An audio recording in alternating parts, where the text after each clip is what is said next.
how do you think data is going to evolve and transform over the next decade?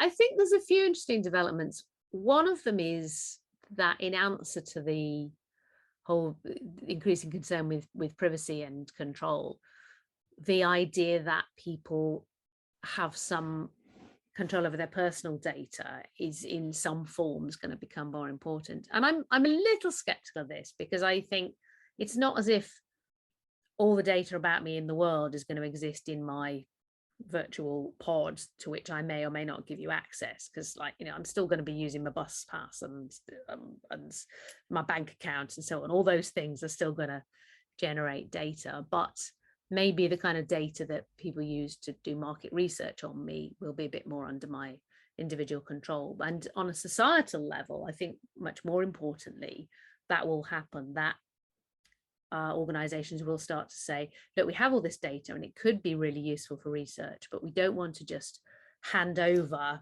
all the details of our tenants' lives to you so you can do research into energy efficiency. We're going to keep it in a secure research environment, and you can come and ask the questions you want to ask and take away the answers. And that's, it's already used in scientific research and medical research. And I'm hoping that that will be the model for using NHS health data, for example. I think that is both becoming more technologically practical, and also people are a bit more willing to make the effort to protect individuals' privacy, because it's all about trust, really.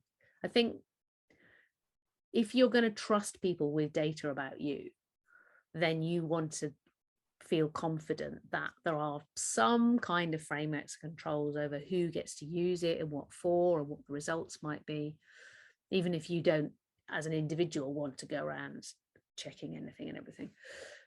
And so I think there's going to be a bit more recognition of the fact that trust is a two-way thing, and if you want trustworthy data off me, then I need to trust you about what you're going to do with it. So I hope that will go a long way towards squaring that circle of individual privacy and control and social benefit from research using data. Technologically, there are various things that are going to make that possible. There's a thing called federated learning, which is very exciting, where you can always set your algorithm to go off to smaller data sets and ask questions and then bring it all back together. So you don't have to centralize lots of data in one place. Okay. You can say, for example, a lot of devices started to use this. Apple and Google are starting to use this. So there's a lot of data on my phone. And the current model is that whoever it is, the app, whatever, will suck all the data off my phone and put it in a massive database and do who knows what with it. And because we're more and more like, I'm not sure I want that to happen, I don't know who you are, I don't know what you're going to do with my data, there's now this model where instead people like Google and Apple can say, well, you tell us what questions you want to ask and we will send them into the phone, but all the data will stay on the phone and then the answer will come back. So it's anonymous and nobody knows it was your phone that gave that answer, and they haven't got your data.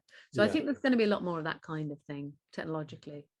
In terms of what it's used for, I think that's really more of a social and a political question than a technological question. I think it's kind of up to us.